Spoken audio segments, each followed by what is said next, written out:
আজকে আপনাদের নিয়ে চলেছি ভুতুড়ে মুরগির বটগাছে।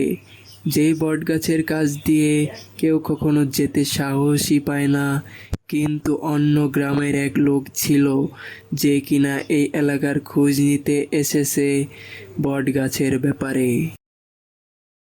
চাচা শুনছেন? জি বাবা, তোমাকে তো এই এলাকায় কখনো দেখিনি। হ্যাঁ চাচা, আমি এই গ্রামে নতুন এসেছি। এরপর ওরা ওদের মতন কথা বলতে লাগলো। হঠাৎ করে সৈকত বলে উঠল, চাচা শুনছিলাম এই গ্রামে নাকি ভুতুড়ে মুরগির একটা বটগাছ আছে।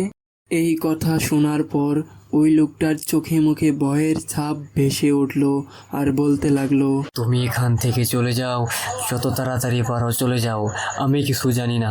সৈকত মনে মনে বলতে লাগলো, লোকটা এমন ভাবে ভয় পেল কেন? যাই হোক, সৈকত হাঁটতে লাগলো। অনেক খোঁজাখুঁজির পর একটা বটগাছ পেল, হয়তোবা এটাই।